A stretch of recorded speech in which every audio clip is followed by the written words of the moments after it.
It's time for Physician Family Finances, the show where physician moms and dads like you can get the answers and encouragement you need to turn a good earned income into great life outcomes for tomorrow and today. Hello, physician moms and dads. I'm Nate Reineke, certified financial planner and primary advisor. And I'm Ben Utley, certified financial planner and the service team leader here at Physician Family. Nate, what do you have on tap for us today? Today is all college. All college. All Okay. college. We've getting lots of college questions. Why And is I think that? that graduation around the corner. Graduation. I got a graduation story for you. What's It's that? it's my it's my high school graduation story. So when I was one of those geeky science kids, I won part of the science fair and got the Bausch and Lomb Award for promise in the field of science, and that's why I got these two degrees. Uh, but when I was in high school, I graduated 11th in my class. 11th, Mm, not top 10, 11th out of like 400 kids. And the thing that separated me from the guy who graduated 10th was like 0.01 grade points. hmm Now, I'm sure some of our listeners can relate to this story, but I was one of those guys that was late to flower. So I hated the locker room. And the locker room is a place where, little guys like me got beat up. mm, So, I didn't want to suit out. And I didn't suit out in this one PE class. And I got like a B or a C in there or something like that. And otherwise, I had great grades in honors classes and, the geeky science kid classes, AP, all that stuff. You know mm. who beat me out in 10th position? Yeah.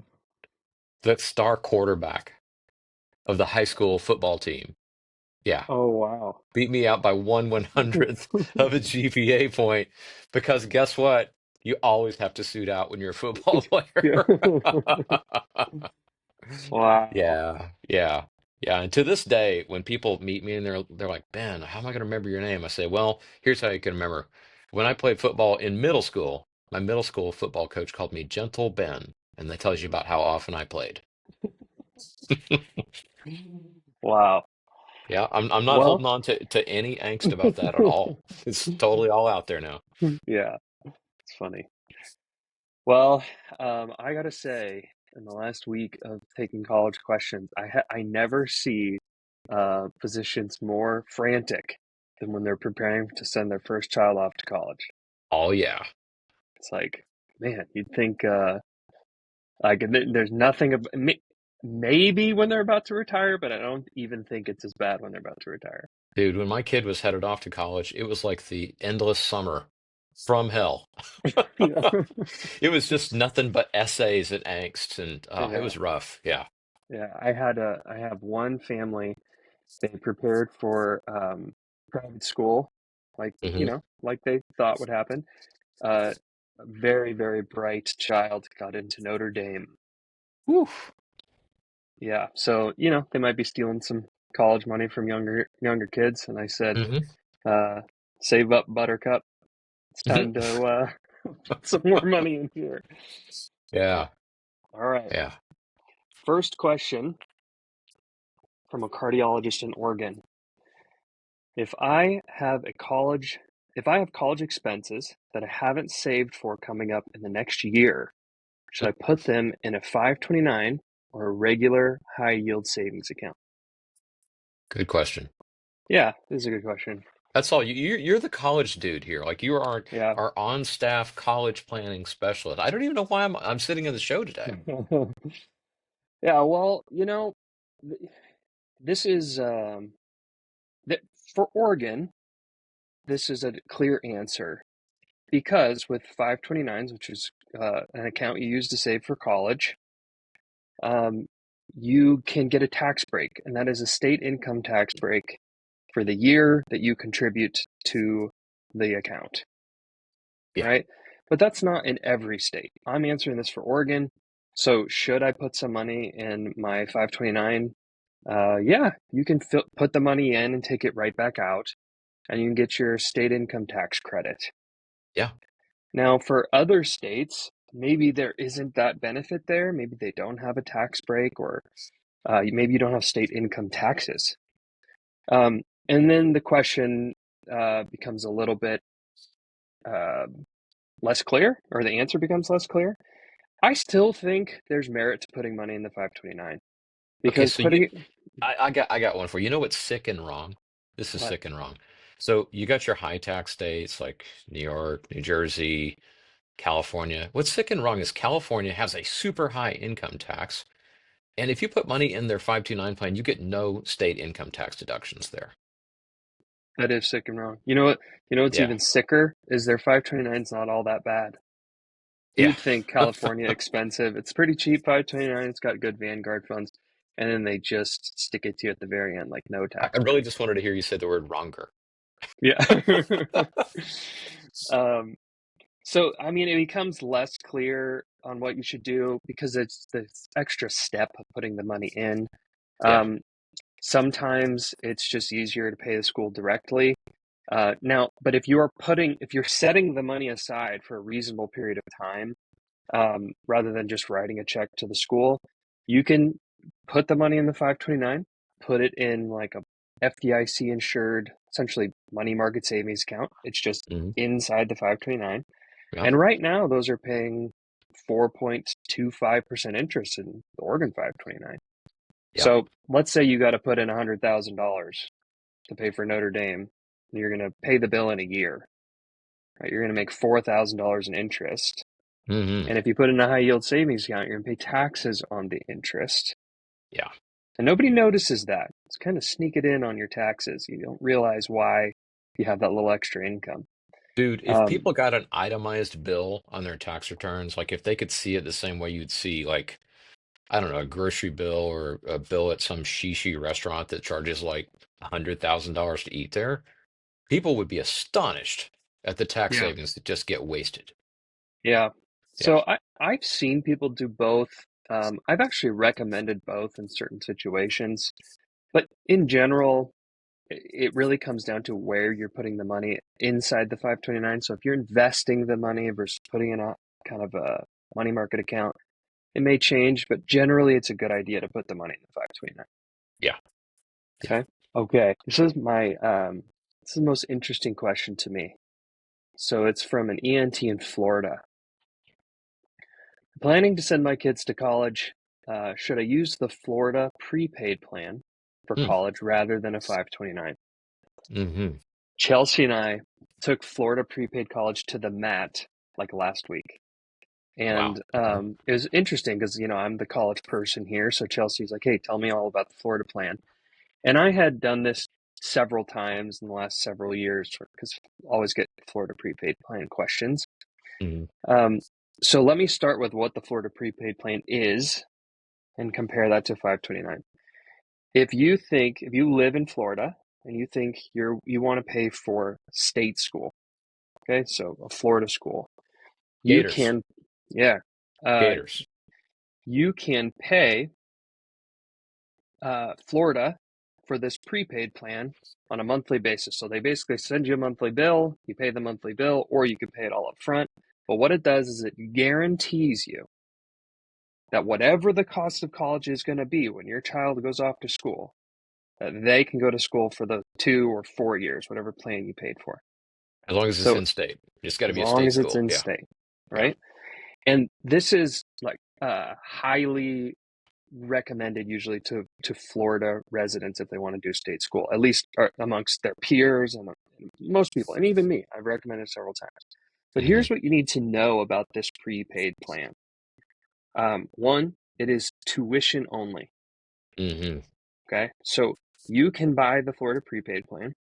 You're probably still going to need to save into a 529. Yep. Okay, because the 529, and comparing it to the Florida prepaid plan, you save your own money. It's still your money.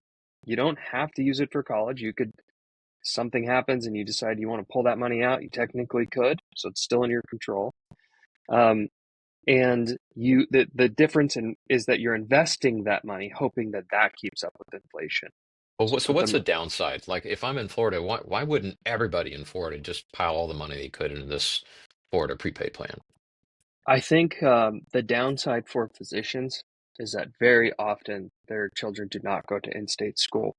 Ah, so Okay. if your kids wind up going to, I don't know, Harvard or Penn or something like that, then Yeah. you're sunk.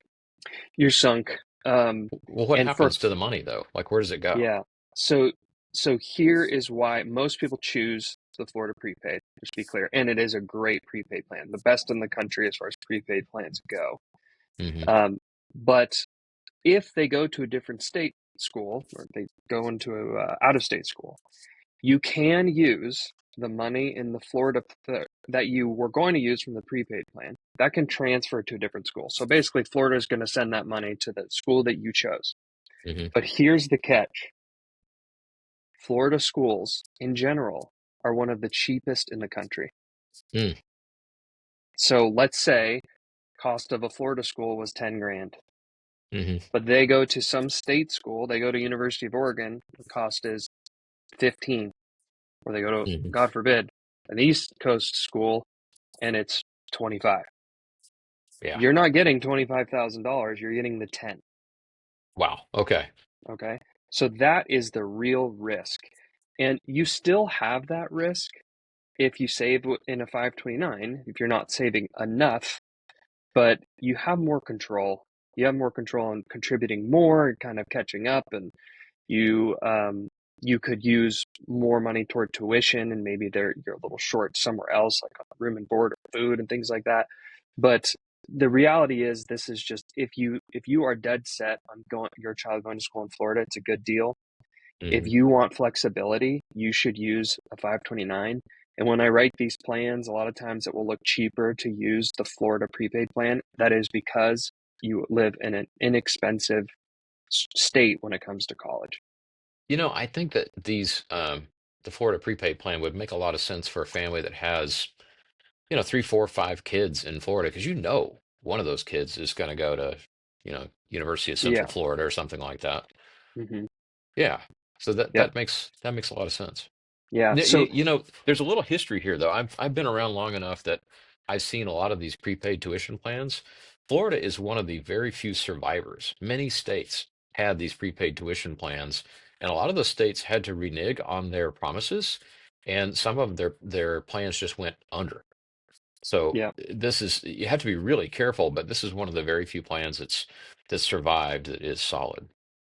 Yeah. And you can imagine why. It's because the cost of college is going up at an insane rate, Yeah, and they couldn't keep up. And yeah, so this just is a question of flexibility versus guarantee. yeah. So you get the guarantee with Florida, you get flexibility with the 529. 529, you have market risk, which is you're risking your money in the stock market, Hmm. but you also get the rewards of the stock market if it goes well, versus kind of the risk that your child won't go to a Florida school. I'll just say most Florida residents choose the prepaid plan. Yeah, Um, but yeah, okay. That was fun. I'm glad I got to use our Chelsea and I's research on the podcast. yeah. Next question is from a plastic surgeon in Missouri. Hello, Is it Big Mo. is it a good idea to add the cost of private K through 12 to my financial plan and have a 529 fund it? Hmm, that's a new one. This is I struggle with this one if I'm being totally transparent. The reality is that I struggle with it because um, I feel like it gives a false sense of security to families who are saving a lot into their 529s. So their kid's 10 years old, they sort of don't realize that cost of college is going up by a lot. They feel like they have a ton of money in their 529 plan, and then right toward the end, they spend a bunch of it on high school. Mm, Even worse would be planning to pay. This says private K through 12, and yeah, where I'm from, uh, the only private schools were 9 through 12. yeah. Like there was no private kindergarten. Well, So, but isn't this, I mean, isn't it like practically not possible in a lot of cases to pay for this? Like, I'm thinking like private K-12 in some place like Delaware, yeah, Massachusetts, something like that, where private K-12 is it's like a 30, 40, 50 K a year proposition, and the 529 plans let you take what, 10? 10. 10,000 out tax free? So this is the real problem. Yeah. You start piling money into your 529. you don't get a ton out of it if you have an expensive private school. You get the 10 grand. Yeah. And if they are going private K through 12, there isn't a ton of benefit to putting this money in and then just start taking it out when they're 6 years old or 5 years old. So this is the complicated part for planning. You invest this money. A lot of 529s, you can't have two separate investment strategies. You can't say this part of my money is for private K through 12, so I need to invest it conservatively because kindergarten's like tomorrow. Hmm. So I don't want to put a bunch of money in the stock market if I'm going to have to pay this bill really soon. But And I then guess you could have two 529 you plans, could or do you could have this. Yeah. two 52. Like you could dedicate one and set your investments up for that case. So there is a way around this, which is you open up separate 529s. But the benefit isn't really there because there's not a lot of time for growth. So again, you start funding these accounts. Maybe you get enough money in the high school fund or K through 12 fund to pay for a few years, like you're paying kindergarten, first, second grade, because you got 30 grand in there, and then it's done. And you didn't really get any growth because you shouldn't be sticking your money in the stock market if you're gonna have to spend the money in a few years. Hey, I got a possible strategy here. Yeah. So sometimes in these families, grandma and grandpa want to kick in. You got like possibly two grandmas and two grandpas. And if they all live in a state that has a state tax break, like, I don't know, New York, or name a high tax state where they have a break. I don't know, Colorado's not high tax, but they have a nice break there, or Hmm. maybe Missouri. Grandma and grandpa could put money in the 529 plan, get their tax break, and turn around and spend the money on K-12. That's true. Yeah, And they get to see the benefit of it right now, because I don't know, sometimes grandma and grandpa don't last 12 more years, right? that's right. Yeah, Yeah, so and that's not a bad strategy. that's a good strategy if you have that situation. I mean, and because there is this idea that, well, I'll get the tax break for, the state income tax break, but families who are saving appropriately for college already get it for saving Yeah. for college. Yeah, right. So I guess what I would say is, don't. It's fine to do this. At the top of this podcast, I was saying stick the money in, put it in a high yield savings account, don't pay taxes on it. There's nothing wrong with doing it, but Hmm. you can only use $10,000 per year. So you're still going to have to pay up if you have an expensive private school, and just don't let it get in the way of your vision for college. Yeah, So I right. usually say there's not a ton of benefit, but you could save a little extra for high school. But I had one family that I just wrote a plan for. They had 5 children, all going to go to private high school, and Hmm. their issue was, I just can't pay, if it's 30 grand a year and they're all in high school at the same time or really close to each other, it's going to be $100,000. So I'm like, okay, you probably need to beef up your 529 just to help soften the blow Well, of I paying for can high I school. can see one more use case for this high yield savings account versus 529. So this question came from a plastic surgeon. I get the impression that plastic surgeons don't get sued a lot, Hmm. but if it came from an OB-GYN or an ER doc, then I think that would tilt the favor toward the 529 plan account, depending on the state, because a lot of those plans get asset protection basically, or get exempt from bankruptcy, and that would really help those folks that run a risk of getting sued. But I think the risk is so small, it barely tilts it toward the Hmm. 529. But again, I don't see any harm in having the 529 plan account if it's as long as it's invested appropriately for the time horizon. I Yes, think that's not a bad way to go. agreed. Um, Very nuanced, right? Very nuanced, but at Yeah. the end of the day, if you are kind of meticulous about planning, this is totally reasonable to do. Yeah. But you don't mix it up with your college money because it won't be invested appropriately. Yeah. And just understand that saving for college is far more beneficial than saving for high school or K through 12 school because there's Yeah. longer for it to grow. And the whole reason we use 529s, if we hear anything on this podcast, hear this. We do it for the tax-free growth. And Yep. the only way you get a lot of that is if you invest early and more aggressively up front so that when you get closer to your goal, which is college, you don't have to take a ton of risk. Okay? Tax-free growth is king.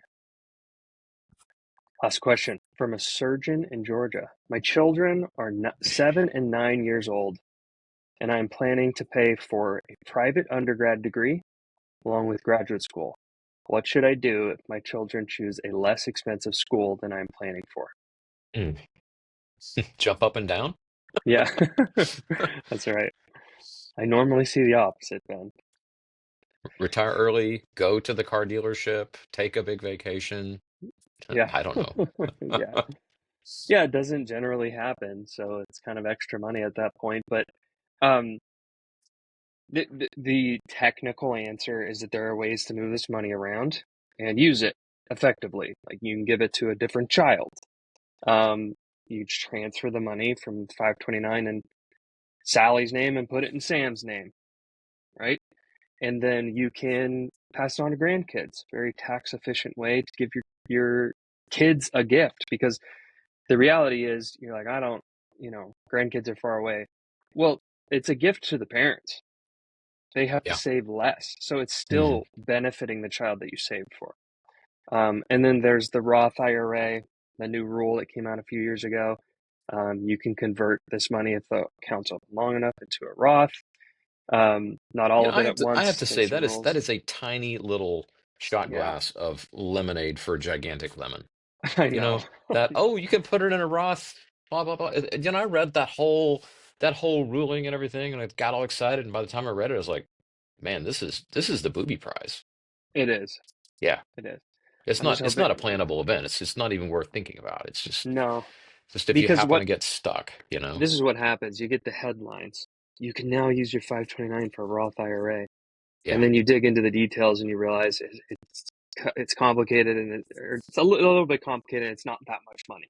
that's just But 15 minutes worth of grandstanding for some senator. That's all that yes, is. Yeah, but what in real world what happens is people get this confused and they think I can put in $1 million in this 529, roll it into a Roth, which is not the case. I think it's the limit's like 30 grand, and you have and it yeah. takes I'm you four making the years big to get it in X. there. Yeah, Yeah, so it's kind of nice, but not not a big back door. If you have $100,000 too much money in a 529, Roth yeah. isn't going to save you. So the reality is, if you are lucky enough for this to happen, you can and you want the money for yourself, and say you don't want to give to grandkids. You pull it out, you pay taxes and penalties, and the penalties and taxes are only on the growth of the account. So you have $100,000 left over, and let's say there's $30,000 in growth because you've been investing appropriately this whole time. I got a And simple question for you. I get yeah, this is something we're not hearing this question, but when I talk to people about 529 plans and they whisper their questions, there's a really simple question that's very confusing, and I'm going to ask it this way.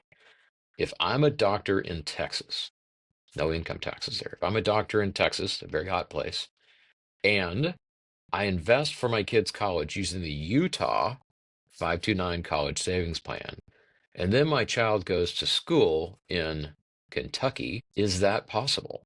Or am I going to have to pay penalties? How does that mm, work? Like if they don't, I live in one state, I want to, and they don't go to school in my state, and I save in a different state. Like, what's that do to me? yeah, this is something that it's confusing for no reason. I don't know why Yeah. people actually get it confused, but here's the deal. You can open up a 529 in any state. You can spend the money from that 529 in any college in any state.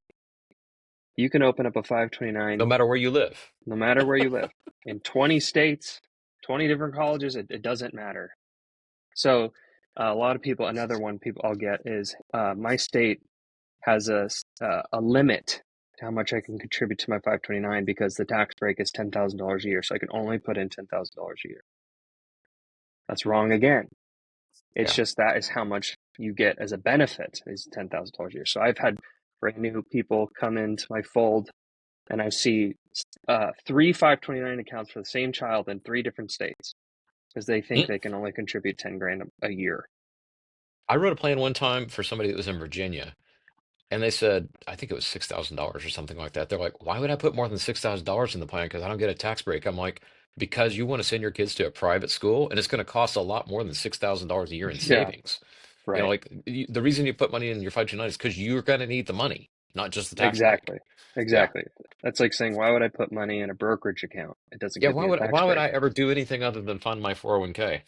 Hmm. Well, if Yeah, you can, you know, that's probably not going to cut it. right, right. Yeah. And here's the big thing, okay, for 529s. I said this earlier, but it is the tax break is nice, but it's not that nice. I mean, Yeah. in Oregon, you get $600, I think which it's is a like, more of an incentive is the way to look yeah, at it. Yeah. yeah. Just And like a, I would look at the credit and the deductions as something to really encourage people other than doctors, like middle class people, to save a few bucks for college. yeah. It's not going to do that much on your taxes, but what you won't see, but is hugely beneficial, is when you pull this money out, you have no tax owed, Yeah. right? So you pay for Notre Dame first year 100 grand, and most of that's growth. You pay out of your 529, no taxes. If you pay out of pocket because you only save 6 grand a year, you got to pay out of pocket. You're going to pay like 40% in taxes to pay that $100,000 bill. So you got to earn 140, send your kid to college that one. Cool. So it's the tax-free growth that is the big prize here. So, Chelsea and I have been working on this guide. You think I should talk about that guide? Sure. We're talking about the five. We're working this week. We're going to put the finishing touches on the 529 college savings plan spending guide. Because when we have parents whose kids get to be in their freshman year or in the summer before the freshman year, the question is always like, I've been saving for this stuff for 18 years. How do I get the money out? Like, how do I actually get the money out? What can I spend it on?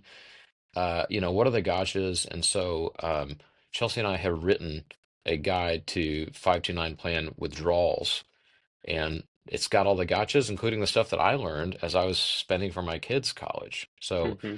if you're a client and you want that, you got it. If you are a listener and you're not a client, send a request to us and I'll try to send it to you. Would be really cool if you'd rate our show, say something nice so other people can find this and maybe request the guide as well. So, on that note, if you're interested in chatting with us, maybe becoming a client, go to physicianfamily.com, click the big Get Started button. There you can take a little quiz to see if we're a match, and if we are, we can schedule an interview. If you're not ready to take that step, but you're curious about personal finance stuff and you have a question you'd like to see featured on the show, you can send your question to podcast@physicianfamily.com, and we'll read it on the air and do our very best to answer it for you. So until next time, I want you to do your very best so you get to graduate on time and not 11th. And while you're at it, remember, you're not just making a living, you're making a life. Are you ready to turn worries about taxes and investing into all the money you need for college and retirement? It's time to make a plan and get on track. To find out if we're a match, visit physicianfamily.com and click Get Started. Or you can ask a question of your own by emailing podcast@physicianfamily.com. See marketing disclosures at physicianfamily.com/disclosures.